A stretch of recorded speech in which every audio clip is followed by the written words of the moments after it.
Hey, y'all. Happy New Year. Y'all, 2020 was, in fact, a three-ring circus. But let's not ever forget that each day that we only have one time. And so we really should make the best of each one of those days. Let's not wish them away. Let's be thankful for the things that we did experience that were blessings in 2020, like spending more time with people that we love. And let's learn to be thankful for each and every day that we have in 2021, and let's make the best of it. So I'm going to tell you all a little story here. Um, I had just returned, me and my youth group. This was from a different church. We had just returned from a retreat, and it had been a super long bus ride home. So it wasn't necessarily long because it was a 10-hour bus ride, though that is ridiculously long, but it was long because three people threw up on the bus. Three. As I tell you the story, I'm already gagging from the memory of the smell that no amount of air freshener could ever have covered up. It was horrible. So by the time we got back to the church parking lot, everyone was ready to get off that bus and everyone was ready to go home. I was super excited to go home. I was excited to shower and hopefully wash away all that smell of vomit and of course take a nap. But I noticed Maggie, who was one of my youth, and she was still hanging around the front door of the church. Um, Maggie was a junior and had been a long time member of my youth group. She was super active in the church and actually super active in everything at school too, but involved at church even though her parents never attended at all. So I was surprised that she didn't have her car, and even more surprised that she had not bummed a ride home with one of her many friends. I offered to drive Maggie home, but she said she was waiting on her mom. So I just stood there and hung out with her and waited until she got picked up. Well, after an hour of just talking and waiting, I told Maggie, come on, let me just give you a ride home. I bet you want to shower as badly as I do. Let's just hurry up and get this done. But I could tell that she was anxious about me driving her home, though I wasn't sure why. I had no idea why. I felt like I knew her pretty well and in my mind was not sure at all about what she could be anxious about. So when I pulled into Maggie's house, the first thing I noticed was the wheelchair ramp. I didn't remember anyone in her family having a wheelchair, though, like I said, her parents didn't attend church, so I didn't really know her parents. So I asked her about it. Immediately, she got super quiet, and I regretted asking about it because of how uncomfortable it made her. But then Maggie began to tell me that her dad had a stroke last year and he could no longer walk. She told me about how she sold her car and how her mom had become her dad's caregiver and how hard life had been since her dad couldn't work anymore. Maggie shared how embarrassed she was that her dad now needed care and couldn't take care of himself, and she didn't like having people over to her house because she didn't want anyone to see him like that. I hadn't known any of this, and I saw Maggie all the time. I just sat and I listened. I had no idea what Maggie had been holding on to, what she was going through, and honestly, after that conversation, I realized I barely knew her story. I had no idea what had been happening with her family. I thought I knew Maggie, but until I pulled into her driveway to drop her off, until I asked that question about the wheelchair ramp, until I sat and I listened, I really had no idea what was going on in her life. I thought I knew her, but I had only seen a glimpse of her story. Often, we assume we know the stories of other people. We assume then that we know them just because we know their names or what they're good at or what they're into. Many of us confuse following someone on Instagram with actually knowing their story. Their Instagram story is not their personal story. I made that mistake with Maggie. I thought I knew her because she came to church every single week. But to be honest, I really had no idea about Maggie's story. I thought I knew Maggie because of the way she acted and the friends that she had, but there was so much more to her than what I knew. We're all guilty of assuming we know where our friends live, but until we step into their homes, there are pieces of them that we will never be aware of. There's so much more to a person than what we see on the outside. Everyone has a backstory that we may never know about. we also have a backstory. Each one of us has a story that comes with family dynamics, friends, things that have happened to us, hurts and wounds that we carry, all the good and all the bad things intertwined into the story of our lives. We look for people to understand our stories better in hopes that they can understand us. Sometimes we say things like, if they only knew what kind of morning I had, or they don't know what I'm dealing with at home, or maybe I couldn't sleep last night because I was so worried about fill in the blank, or I'm angry all the time and I'm not even sure why I'm this angry.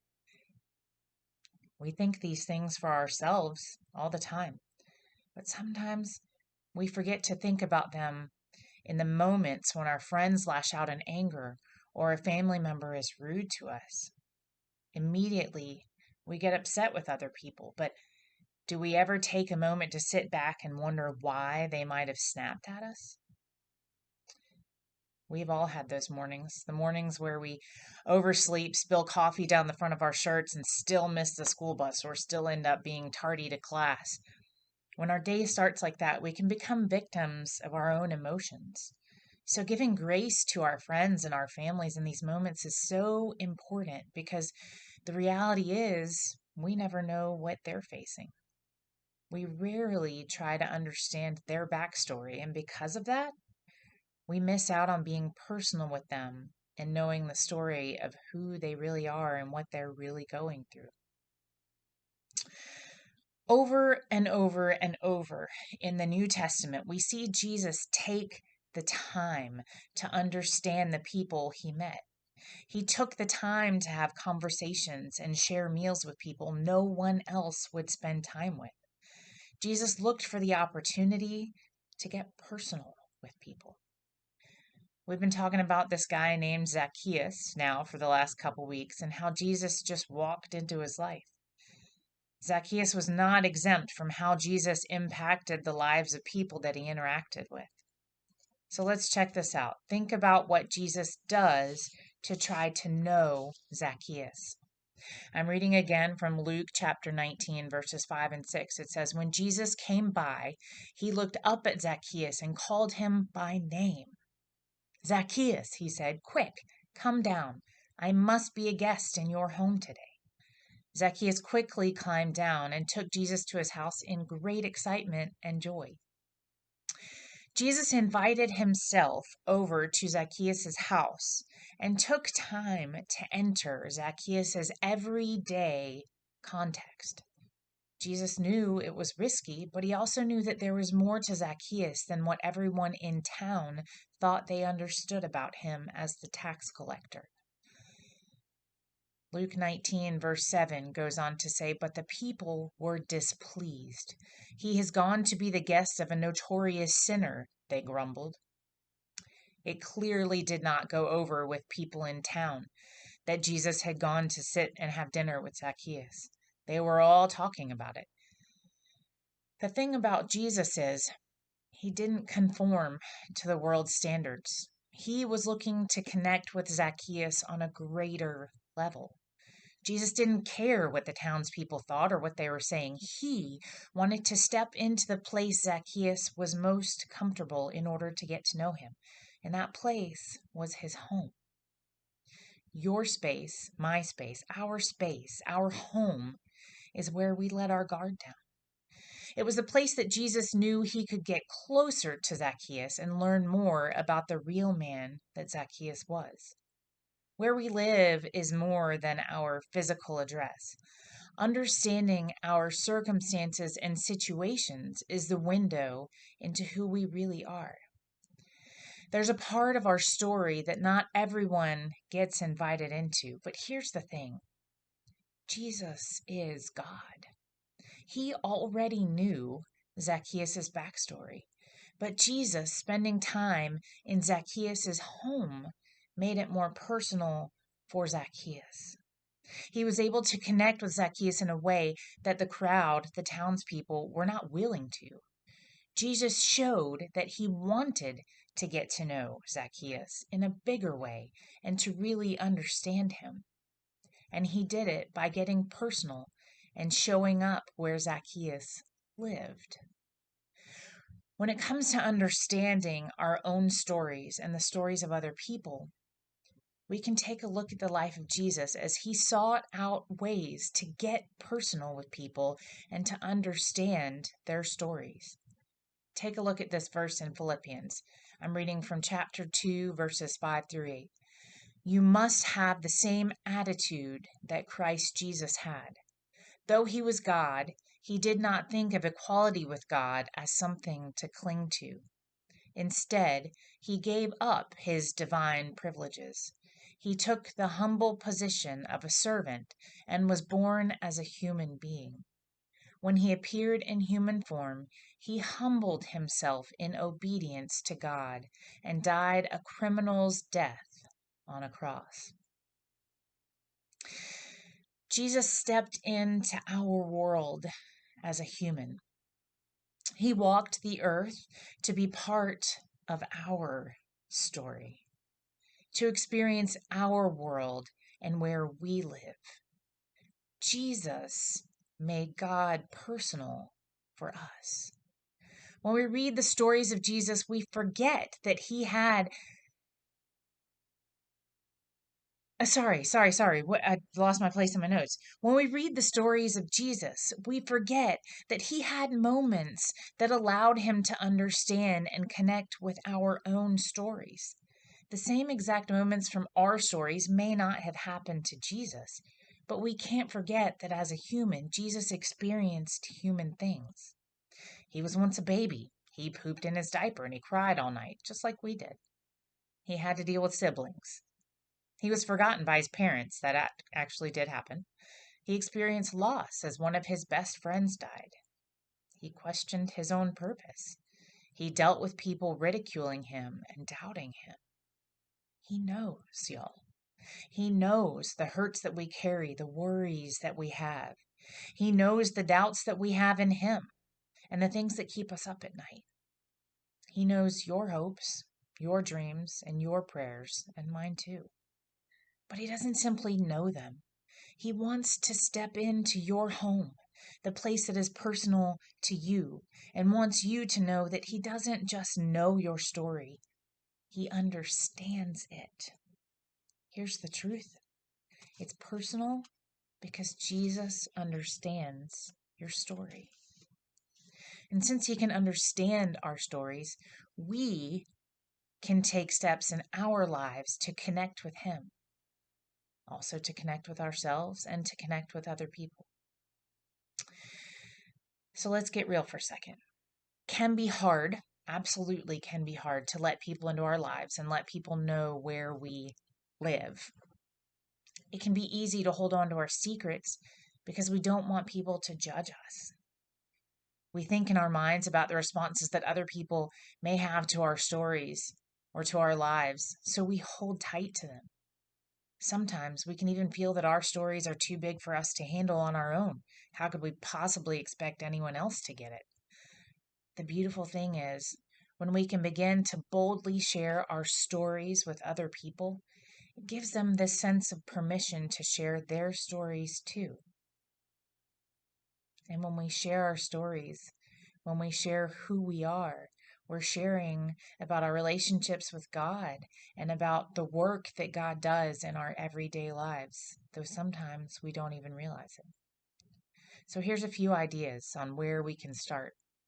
For some of you, your first step would be to wrestle with the idea and acknowledge that Jesus knows you, that Jesus knows all the pieces of you, and that he wants to step into your story, that he can understand your story, your situation, your emotions, that he loves you.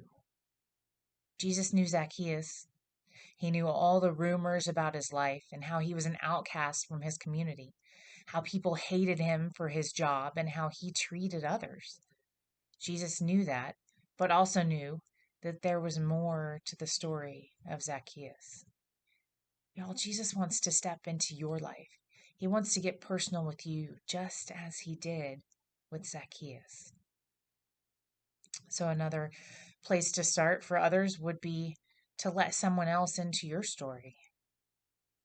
I don't think it should be some random stranger in Walmart or anything like that, because that's weird. But maybe somebody you know already. Maybe somebody you know that has your back and somebody that you want to share your story with. This is a huge step. I get that. But what if you knew that they already cared about you, that they were there for you, and they wanted to understand and know your story more? Why not start with one of your youth leaders? There are adults that sit and listen to you every single week, who show up to see you. And here's a secret: we all have our own backstories too. So why not share a little more with your leaders or with your small group or your church friends? Y'all, this is a huge step, but what if you could give the gift of allowing someone else to go second by being the first to share? Talk about your backstory. Allow your group to see who you are when you're not with them. When you share your backstory, your story, you're opening up the door for someone else to have the freedom to not only know you, but to have the freedom to share their story too.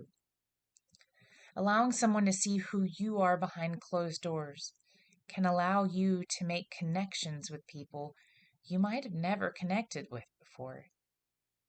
And the thing that makes you feel different could be the very thing that connects you deeply with someone else. God wants to give us these opportunities to connect with each other because it's what we're created to do. We're created to be in relationships with each other and with God and to support each other. That's what the church is. Another idea is maybe for you to really understand the story of someone else. We have to create safe spaces in our lives to get to know others. We often act like the crowd towards Zacchaeus did. We see what's on the outside of other people. We see actions and we pass judgment because of it. Maybe it's how someone dresses, maybe their reputation, or how they have a different culture than you. Or simply, maybe it's because you aren't sure what you both have in common. But try taking the step to get personal with someone else and to understand their story. Listen to them and actually hear them for who they are. Y'all, our lives can change when we allow people to see who we really are, to understand our stories, and even more when we begin to understand the stories of other people as well, because that's what we're created for. Just as Jesus took the time to go into Zacchaeus' home and understand Zacchaeus' backstory, Jesus wants to be invited into your life too. Jesus wants to understand every part of who we are because our relationship with Him is personal. I hope maybe this year, the beginning of this new year, maybe you'll make that commitment to spending more time in your relationship with God and maybe being willing to open up and get closer to other people that God has put in your life. Y'all, I cannot reiterate enough that we are created to be in relationships. We're created to be in relationship with God and in relationship with each other. And we're here as the church to support and lift up and love one another. After last year, I'd say that we probably all really need it. So I hope that maybe you'll accept that challenge. Start this year off with spending a little extra time with God because Jesus wants to be in your life. I love y'all. I miss you. I can't wait to see you. And I wish you the happiest, healthiest, and best 2021 ever. See y'all later. Bye.